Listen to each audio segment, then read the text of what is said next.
Every year, thousands of Americans try to sell their small business.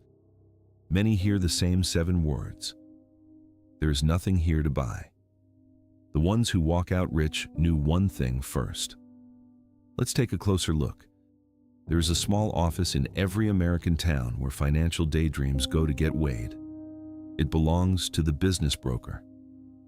And I want you to watch what happens inside it, because it is the most honest room in the entire economy.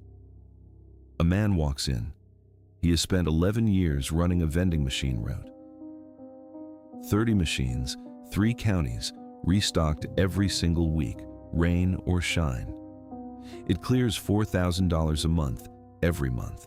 He wants to retire, so he asks the obvious question: what will someone pay me for this?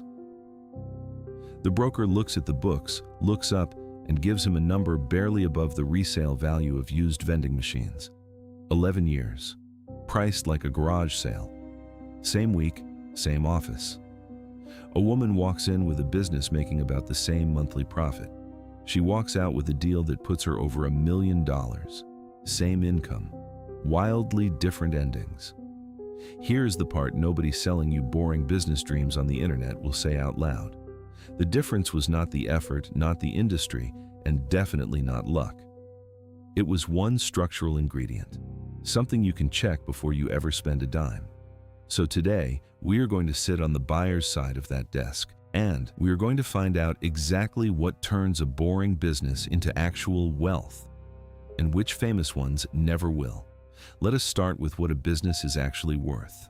Wall Street has earnings calls. Main Street has something better: real receipts. In 2025, about 9,600 small businesses changed hands on America's largest business-for-sale marketplace. The median price? Around $350,000. The pricing formula behind those sales is almost embarrassingly simple.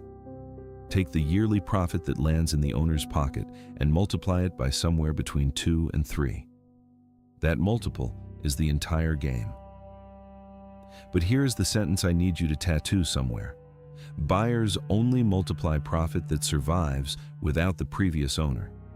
If the customers came because of you, if the roots live in your head, if the whole thing stops the day you stop, then a buyer is not purchasing a business.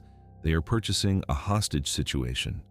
So they discount it, sometimes all the way to zero.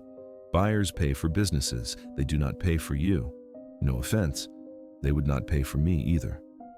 Now here's where it gets interesting, because this gives us a filter you can run on anything.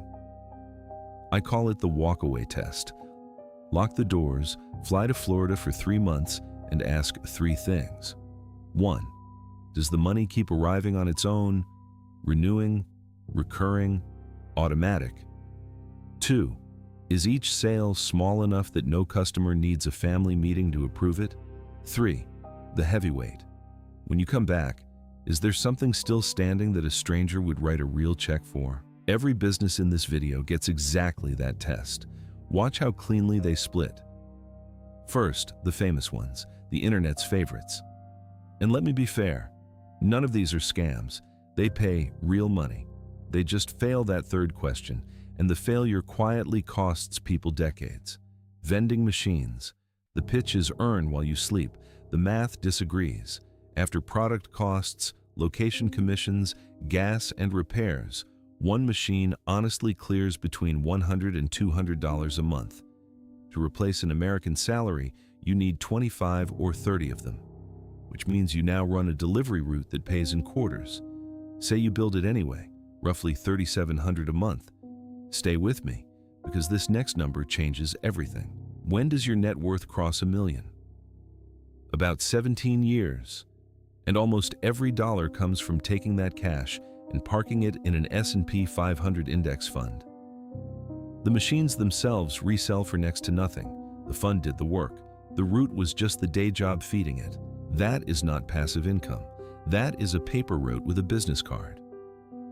ATM routes. Same skeleton, worse weather. Americans use less cash every single year. The fee per withdrawal is capped, and there is nothing to sell when you are done. Run the honest math, and you are looking at 20+ years, carried entirely by the market again. Flipping. Sneakers, sports cards, whatever is hot this season. This one is not even a business. It is arbitrage with cardio. The moment your eyes and your hustle stop, the income stops with them. Nothing renews, nothing transfers, nothing sells. The math doesn't lie. The marketing does. Then there is solo pressure washing. And I am putting it last on purpose. Alone, it is honest work at maybe $4,000 a month and nearly 2 decades to $1 million. But watch this. The day you hire 2 crews and sign year-long commercial contracts, something strange happens. The walkaway test starts passing. The work did not change, the structure did. And that structure is the doorway to everything that comes next. Now, the ones that earn the reputation, with the honest timelines, not the fantasy ones. This is the part they leave out of the brochure. Self-storage. Here is the secret hiding in plain sight. A storage facility is not really a storage business, it is real estate that pays you monthly. The only industry built entirely on America's inability to throw anything away. Buy a small facility for $850,000 with 30% down. After the mortgage and expenses, you might clear $3,600 a month. Modest. But notice, you are now getting paid twice for the same month. The cash flow pays you today. The shrinking loan and the appreciating building pay you again in equity. Stack both engines, and the math crosses $1 million around year 8. And not one exciting thing ever happens. Express car washes, the fast one on this list. The wash is not the asset. The corner of land it sits on is. And the monthly memberships renewing on autopilot are what make that corner valuable. Roughly $1.3 million to buy in, 25% down. Call it $5,200 a month after the loan. High recurring cash flow on appreciating land gets you to $1 million in around 5.5 to 6 years. There is a reason private equity has been quietly circling these for a decade. Recurring home services, pest control, heating and cooling, plumbing. The magic word is contract. Signed agreements that renew automatically because no homeowner wants to negotiate with their own pipes. And that book of contracts is itself a sellable asset. Buy in around $380,000 and clear maybe $6,500 a month at scale. You cross $1 million a little under 9 years in, with the future sale value doing serious lifting. Laundromats, with the missing chapter. Take the same laundromat, clearing the same $3,400 a month. Lease the storefront, and you are 16 years from $1 million. Own the building underneath it, about 9.5. Same machines, same quarters. The property nearly cut the timeline in half. Commercial cleaning, not the mop, the company holding the contracts. Around $220,000 in, $5,800 a month at scale, roughly 10 years. The contract book carries you across the line. 2 more things the internet keeps skipping. First, the IRS quietly favors this entire category. Real estate depreciation shelters a big slice of that monthly cash flow from taxes, and when you finally sell, the gain gets long-term capital gains treatment, not paycheck tax rates. Second, timing. Nearly half of America's small business owners are now 55 or older. An estimated $10 trillion in business assets is projected to change hands by 2030 as they retire. SBA loans can get qualified buyers in with roughly 10% down. The shelves, in other words, are being restocked right now. Time to deal with the number that started this whole internet genre, 90%. 9 out of 10 boring businesses still open after 5 years. You have seen this number before. You just did not know what you were looking at. It traces back to real industry data, and it is true. It is also answering the wrong question. Still open mostly means the owner kept making the loan payments. It says nothing about wealth. Picture a staircase with 100 people at the bottom, each buying a boring business. About 90 make it up the first step, still operating at year 5. That is the famous number, and it is real. But keep climbing. Of those, maybe 60-something clear, genuine owner profit instead of paying themselves last. Of those, maybe 25 or 30 hold on and reinvest for a decade instead of selling early or burning out. And of those, maybe 15 to 20 actually cross $1 million in net worth. I'm going to be completely straight with you, because being straight with numbers is the entire point of this channel. The 90% is measured.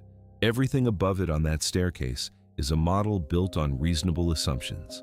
Depending on how optimistic you are at each step, the honest range runs from roughly 1 in 10 to 1 in 4. I will not dress a model up as a statistic, but somewhere in that band lives the truth. And the truth is nothing like 90. 90% survive. Something like 1 in 6 get rich. And what lives in the gap between those two numbers is everything this video has been about: an asset. Let us walk back into that broker's office from the beginning, because now you know exactly what happened in there. The vending route owner and the millionaire had the same monthly income, but income was never the product.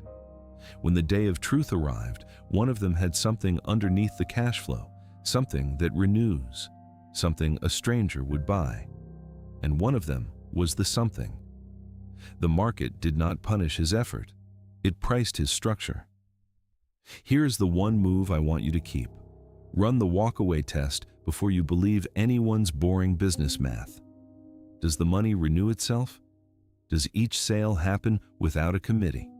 And when you walk away for 3 months, is there anything left standing that sells for a real multiple? If that last answer is no, you might still be looking at a perfectly good income.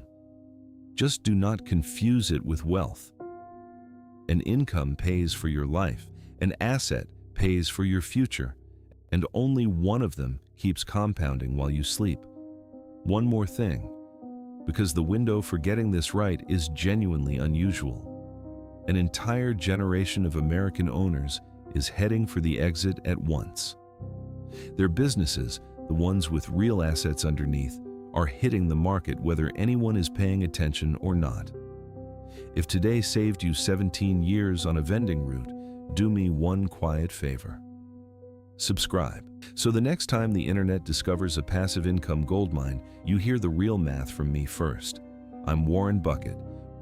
Boring wins, but only when something is underneath it. See you in the next one.